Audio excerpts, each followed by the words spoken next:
유우성 씨의 간첩 증거를 조작한 국정원 직원들에 대한 2심 판결이 있었습니다. 주범격인 김보현 과장에게는 징역 4년이, 나머지 직원들에게는 벌금형이 선고됐는데요. 유우성 씨에 대한 간첩 조작 사건 이후 간첩 수사는 얼마나 달라졌을까요? 오늘은 그 점을 집중 점검해 보겠습니다. 국정원과 함께 간첩 수사의 한 축을 맡고 있는 것이 경찰입니다. 남영동 보안 분실을 통해 볼 수 있었듯이 보안경찰 역시 간첩 조작에서 자유롭지 않은데요. 이 보안경찰의 간첩 수사 관행을 보여주는 한 사건을 따라가 봤습니다.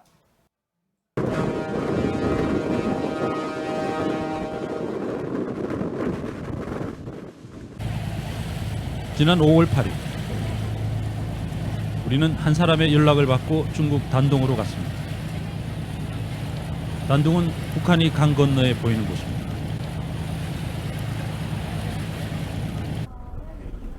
저는 지금 압록강 위에 다리에 나와 있습니다. 제 뒤로 보이는 곳은 중국 단동 지역이고 앞에 보이는 지역은 북한의 신의주입니다. 단동과 신의주를 잇는 이 지역은 남북한과 중국의 국가 이익이 충돌하는 곳이기도 하고 각국의 정보기관들이 서로의 국가 이익을 위해서 각축전을 벌이는 곳이기도 합니다. 우리는 이곳에서 대한민국의 국가 이익을 위해 음지에서 자기 자신을 희생하며 싸우는 많은 영웅들을 상상합니다. 그러나 불행하게도 우리가 여기서 직면한 현실은 그러한 상상과는 거리가 있었습니다. 우리는 한 남자를 만나기 위해 단동에 왔습니다. 그는 단동에서 비밀스러운 일을 하는 사람입니다.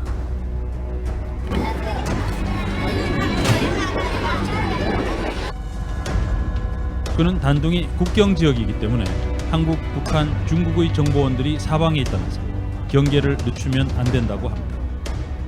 이렇게 찍는 거는 좀 위험한 일이에요.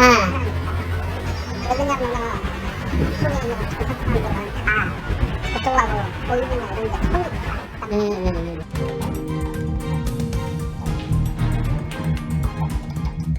그는 2013년 뉴스타파에 국정원이 중국에서 유우성 씨의 출입경 기록을 위조해 법원에 제출할 가능성이 있다고 제보한 사람입니다.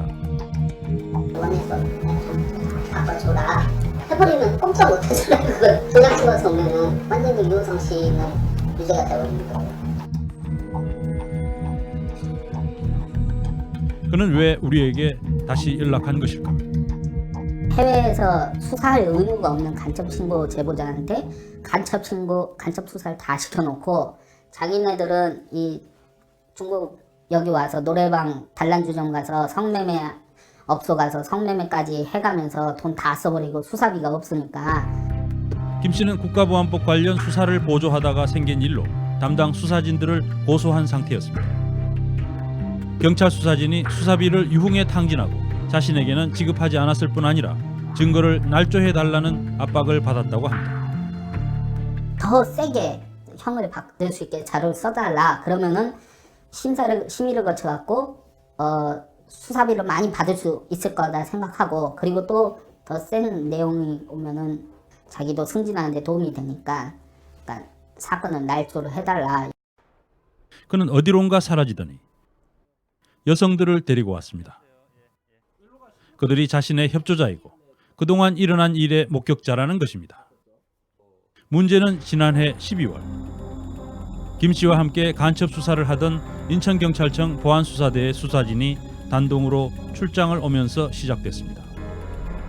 수사진은 단동에서 수사보다 유흥에 시간을 쏟았다고 합니다. 특히 밤에는 KTV라는 곳에서 여러 차례 술을 마셨다고 합니다.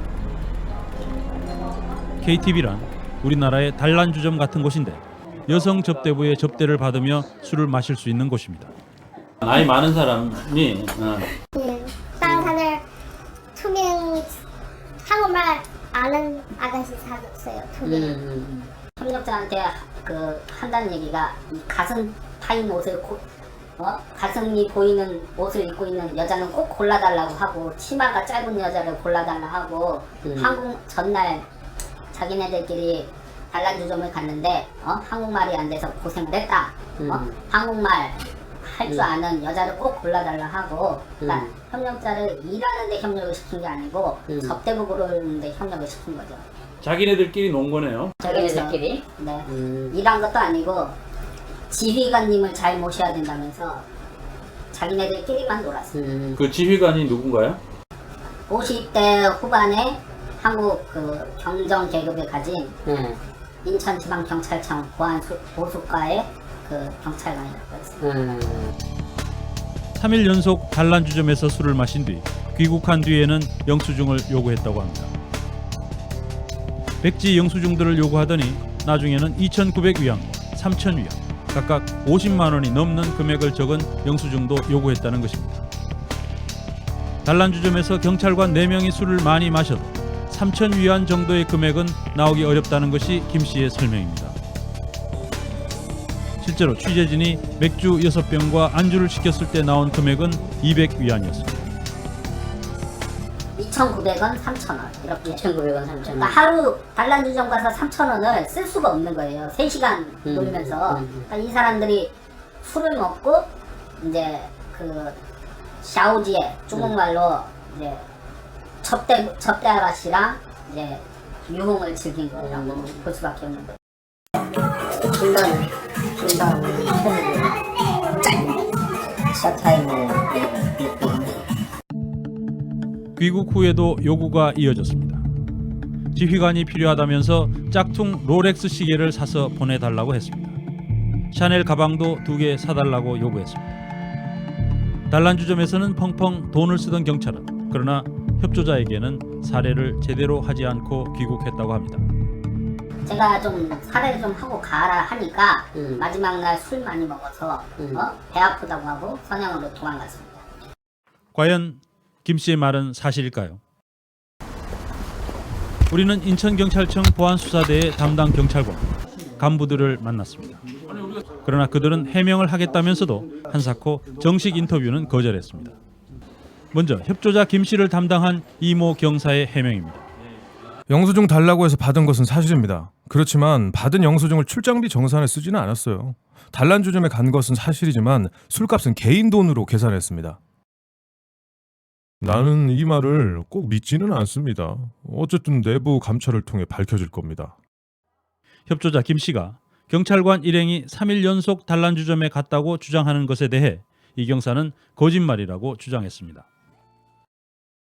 첫날은 가지 않았습니다. 둘째 날은 갔지만 여성 접대부들은 잠깐 있다가 나가고 거의 우리끼리 술 마시는 분위기였어요. 이날 협조자가 왔었는데 금방 갔습니다. 셋째 날은 접대부들을 부르지 않았어요. 저희가 선양에서 단둥으로 데리고 간 다른 가이드가 2번 모두 같이 있었어요. 그 가이드한테 물어보시면 됩니다.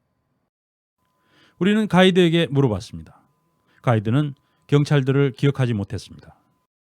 그 경찰분들이 어떤 분들인지는 잘 기억은 안 나신다는 거죠? 잘 기억 안 나요. 너무 하도 말해 한국 분들이 다른 거 알다시피 많이 오지 않습니까? 중국에 여행에 대하시죠. 그런데 김 씨가 들려준 통화 내용들도 이 경사의 주장과는 거리가 있었습니다. 한 사람이 100원 정도?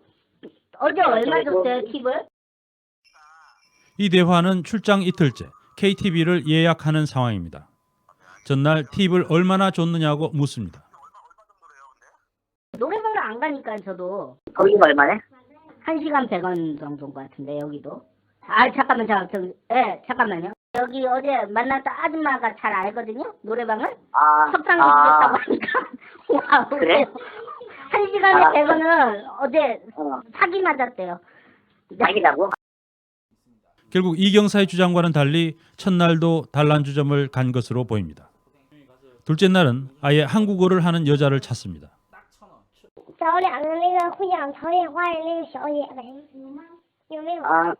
你们那个大概那个几位2个人。行，那会朝鲜话的不一定能找着，但是那个好看的能力可以。그 얼굴을 중요해요?头是말을 중요해요? 둘 다 중요해. 둘 다 중요해. 저하고 사이에 셋째 날입니다. 마사지방이 저희 끝나서 옷 갈아입고 있어요. 또 오늘 마지막 밤이랑 마지막 날이랑 그래요. 저녁 먹고 술 한잔 하게 될 것 같아요. 또 술 먹게요? 길게 말 맥주 한잔 또 먹어야죠. 거기는 안 가시고 노래방은 이제 안 가죠? 거기 노래방이요? 아니, 다른 노래방. 다른 노래방 또 좋은 데가 있어요? 근데 노래방 앞에 가려고요. 예. 그래서 거기 설명 좀 한번 해주시면 안 될까? 택시하고 그 일단 택시로 바꿔주세요. 에? 신달래. 신달래. 新就是接永远连上房西罗宾馆旁边。 저기 우리 앞으로 갈때 영숙이 좀 갖다 주시면 안 될까요? 결국 경찰들은 3일 모두 단란주점에 간 것으로 보입니다. 협조자 김 씨는 자신이 이런 일을 공개하게 된 것은 궁극적으로 이 경사가 약속한 수사비를 제대로 지급하지 않으면서 증거를 날조하라는 무언의 압박을 했기 때문이라고 주장합니다. 두 사람이 주고받은 메시지를 보면 인천경찰청 보안수사대는 김 씨에게 월 30만 원 정도 지급하며 수사를 맡기고 있었습니다. 김 씨 입장에서는 작은 채집이지만 간첩을 잡았을 때 뒤따르는 포상금을 기대하며 증거를 수집하고 있었습니다. 김 씨는 단둥에서 중국 공무원으로부터 한국 관련 기밀 자료를 받아 북한 측에 넘긴 한 사람을 추적하고 있습니다. 김 씨는 자료를 넘긴 중국 공무원으로부터 어떤 자료를 넘겼는지 자백하는 진술서를 받아서 보안수사대 이경사에게 보냈다고 합니다. 그러나 이경사는 진술서 형식이 미비해서 의미 없다면서 다시 작성하라고 요구했고, 다시 작성한 뒤에도 신분증이 제대로 첨부되지 않아 재작성해야 한다고 요구했습니다. 또 간첩 혐의자에게 준 기밀이 국가기밀에 준하는 자료여야 한다고 하기도 했습니다. 김 씨는 이경사의 이런 반응이 진술 내용을 국가기밀을 유출한 것으로 날조하라는 뜻이었다고 주장합니다. 전화상으로 국가기밀을 넣어달라 이렇게 대놓고 얘기는 안 하고 국가기밀 자료가 있었으면 좋겠다. 그리고 또는 중요한 내용이 서로에 들어갔으면 좋겠다. 이게 중국의 협조자 공무원이 자필로 쓴 서류다 보니까 그런 거를 넣어주라. 그러나 인천경찰청 보안수사대 간부들과 이경사는 진술자의 신원을 정확하게 하는 것이 반드시 필요하기 때문에 재작성하라고 한 것일 뿐 날조 의도가 아니었다고 반박했습니다. 우리 내국인도요. 조서에 누군지 이름을 안 쓰고 내용만 쓰면 대통령을 암살했다는 내용이 나오더라도 아무런 의미가 없습니다. 그냥 종이일 뿐이에요. 휴지일 뿐이에요. 그런데 누가 썼는지 내용 자체가 안 나왔기 때문에 그 내용을 써주세요. 이걸 요구한 겁니다. 그러나 김 씨는 자신이 날조 압력을 느꼈다고 합니다. 협력자에 의존하는 간첩 수사에서 날조는 쉽게 일어날 수 있다고 합니다. 중국 공무원은 제가 해달라고 하면 그냥 해줍니다. 왜 그러냐면 그 중국 공무원하고 저하고 같이 일한 게 상당히 오래됐고, 이제 저희는 이쪽에서는 신뢰를 바탕으로 하는 거기 때문에 제가 어떤 거를 적어달라 그러면은 물어보지도 않고 적어주고 나중에 책임이 생기면은 제가 지는 걸로 그렇게 이해하고 적어줄 정도의 신뢰가 있기 때문에 이제 그런 행위를 해서는 안 되지만 해달라고 하면은 하는 게 어렵지가 않고 그걸 경찰관이 알고 있었습니다. 문제가. 현재 나타난 자료만으로 이모 경사가 날조를 요구했다고 단정하기는 어렵습니다.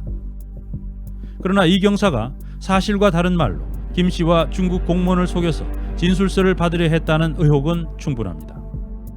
김 씨가 중국 공무원이 불법으로 자료를 준 거라서 실명이 노출되면 처벌받을까 두려워한다고 말하자 이 경사는 법정 절차로 비밀이 보장된다고 말합니다.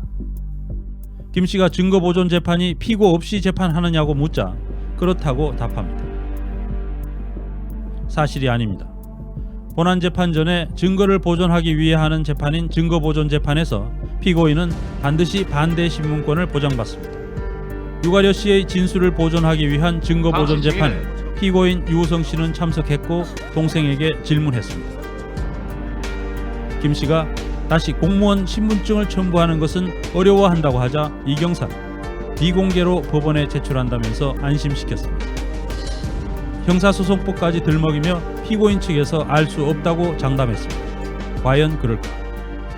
또 무엇보다도 증인신문 절차 자체가 피해자나 변호인이 참여권이 인정이 되고 참여하면 반대 신문을 하게 되는데 그 과정에서 신원이 알려지지 않게 한다는 것은 불가능한 얘기라고 봐야 되겠죠. 네. 당연히 알려진다라고 봐야 할 겁니다. 그러니까 알려지지 않는다는 이야기는 이제 진실된 얘기는 아니네요. 그렇죠. 네. 어쩌면 이제 저도 정확히 그런 부분 아주 세세하게는 제가 잘 때문에 근데 어떻게 그걸 모르실 수가 있어요? 형사 오랫동안 수사 좀 우선은 제가 아는 부분에 대해서는 우선은 그때 당시 그 친구한테 설명을 해준 부분이거든요. 특수 기밀을 취급하는 공무원일 경우는 사형 무기징역입니다. 여기서는. 자료를 빼돌릴 경우에 네, 그 신분상 공무원은 무조건 사형 아니면 무기징역이에요. 그런데 그런 거를 갖다가 여기서 하는 사람한테 속여갖고 자료를 받아갖고 나중에 피고가 그거 알면은 가만히 있겠습니까? 그 사람도 자포자기 심정도 있고 악감정으로 거꾸로 신고해버리면은 아니 이게 그러면 이 사건이 일이 더 커지고 문제가 되는데. 간첩 수사의 가장 큰 문제는 협조자에 의존하는 수사 관행입니다. 협조자에게 돈을 주고 수사를 맡기다시피 하는 과정에서 수사비가 불투명하게 운영되기 쉽습니다. 유성 씨 출입경 기록을 조작한 혐의를 받은 찐명 씨는 김보현 과장이 주었다는 돈 중에서 극히 일부만 받았다고 법정에서 진술했습니다. 정리한 표가 있는데요, 국정원에서. 그걸 검찰이 압수수색을 했고요. 예. 그래서 압수한 그 표에 따르면은 찐명 씨한테 한 2,200만 원 정도 건네진 걸로 기재는 돼 있습니다. 아, 예. 근데 본인은 어떻게 말하나요? 그만큼 받았대요? 찐명 씨는 그렇게 받질 않았다고 얘기를 하고요. 찐명 씨는 이제 김보현 과장이 한국에서 오면은, 찐명 씨가 오히려 대접할 때도 많았고, 이제 식사하고 나면은 택시 타라고, 이제 중국 돈으로 1,000원, 2,000원 정도, 그것도 안 줄 때도 있고, 받은 거 정도밖에 없기 때문에, 이렇게 큰 돈을, 2,200만 원을, 이게 특히나 이게 증거조작과 관련해서 받았다. 이것은 좀 말이 안 된다. 이렇게 주장을 하고 있죠. 게다가 이렇게 돈을 주고 입수한 증거들은 위법성을 가지게 됩니다. 지금 이 브로커를 활용하는 이제 이런 방식이라고 하는 것이 사실 그러니까 돈을 풀어가지고 그런 중국에 있는 사람들을 통해서 관련 증거들을 수집하도록끔 그렇게 하는 건데 그 과정 속에서 결국 브로커들이 그 중국에 있는 사람들로 정보를 입수하기 위해서 결국 그 수사비로 받은 돈을 쓰는 거 아니겠습니까? 이제 이거는 전형적으로 증거를 매수하는 과정들인 거고 그렇게 증거를 매수하는 것 자체가 이건 국가기관이 도저히 해서는 안 될 일을 하는 것이죠. 예. 그런 식의 수사는 그 자체가 위법한 거다.